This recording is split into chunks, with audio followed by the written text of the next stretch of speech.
The other day, I dropped my keys. Not a big deal, right? Wrong. It was a big deal. It was a total disaster movie starring me, my uncooperative legs, a set of keys that had clearly decided to elope with a dust bunny under the couch. I stared at them, lying there so smugly on the floor. It was a full-on standoff. Me on the sofa, them glinting just out of reach. I tried the old extend your leg and hook with your shoe trick. I almost did the splits, a move my body has not willingly performed since, well, ever. My dignity was hanging by a fraying thread. This whole ordeal took a solid 10 minutes. 10 minutes battling gravity and a rogue set of car keys. I thought about calling for help. Who do you call? The fire department. 911. What's your emergency? Yes, my keys have fallen and they can't get up. And also, I can't get down. In that moment of defeat, an idea hit me.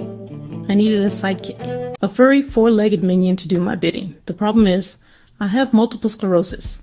My friends call me an MS warrior. Sounds powerful, like I should have a sword and shield. Instead, I have a collection of weird symptoms that change daily. One day I have the energy of a superhero. The next, my legs feel like they're filled with wet sand. My balance is, shall we say, interpretive. My hands sometimes go on strike without notice. Choosing a pet isn't just about cute. It's a strategic decision. Like casting the co-star for my unpredictable, often clumsy romantic comedy. The great keypocalypse of 2025 got me thinking. I need an ally in this domestic battlefield. An animal who can handle the unpredictable. Someone who won't judge 3 attempts to get off a chair. Someone who will retrieve fallen objects without demanding a copay. Which tiny beast was right for the job? Dog person? Epic walks and games of fetch? Or cat person? Quiet cuddles and being silently ruled by a tiny fluff tyrant. The search for my perfect partner in crime had officially begun. First up, let's talk about Team Dog.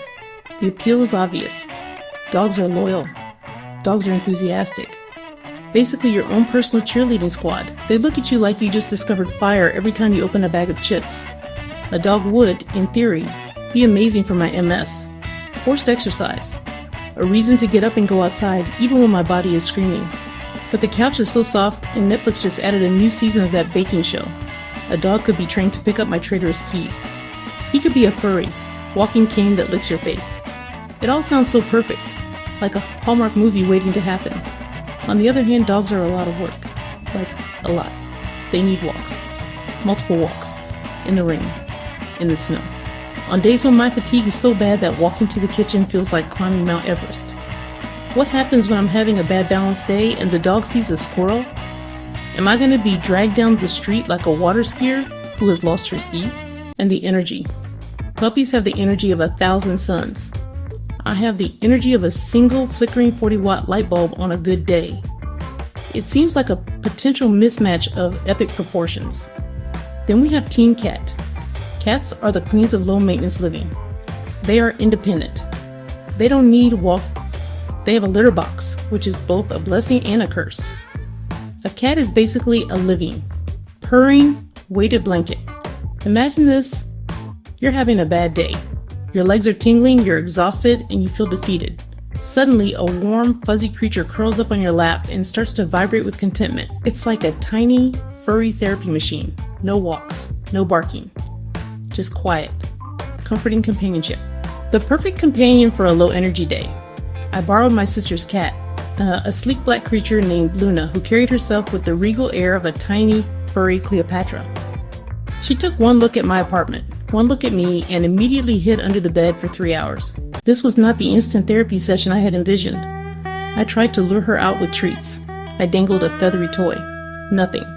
She was a silent furry protester staging a sit-in under my dust ruffles. Finally, she emerged, but only on her own terms. She gracefully leaped onto the back of the sofa, positioning herself just out of my reach, and proceeded to stare at me. It was an unnerving, unblinking stare.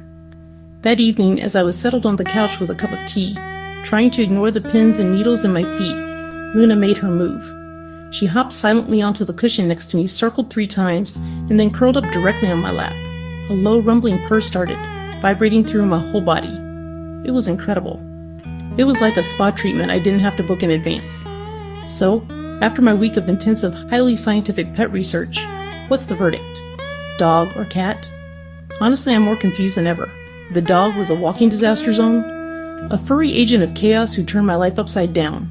And yet, he laid his head on my stomach and seemed to absorb my pain and sadness with his quiet presence.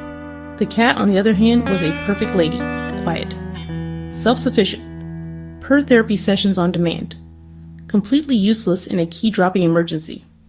She'd probably bat keys further under the couch for amusement. If that was even remotely funny, please like this video and subscribe to my channel. My sanity depends on it. The conclusion is, there is no conclusion. Classic head versus heart. My head, the calm, independent cat, is a sensible choice for someone with MS. My heart, I miss the big, dumb, cheese-stealing dog.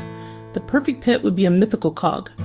Retrieving skills, goofy loyalty, quiet, lap-warming comfort, self-cleaning abilities. Since that doesn't exist, I'm left at a hilarious furry crossroads. So where do I go from here? The debate rages on. My apartment is quiet now, too quiet. There are no squeaky pig ambushes, no judgmental stares from atop the sofa. My keys are safely on a hook by the door, but I can't help but feel like my life is missing a certain element of unpredictable furry mayhem. The experience has taught me that the pros and cons aren't as simple as walks versus litter box. It's about the type of chaos you're willing to invite into your life. Do I want the chaos of a furry tornado or the chaos of a tiny, manipulative dictator? My friends are all placing bets. This decision feels bigger than just getting a pet. It feels like choosing my next adventure. I have a feeling that no matter which animal I choose, my life is about to get a whole lot more interesting, and my floors are about to get a whole lot more furry, or, just very, very fluffy. We'll see.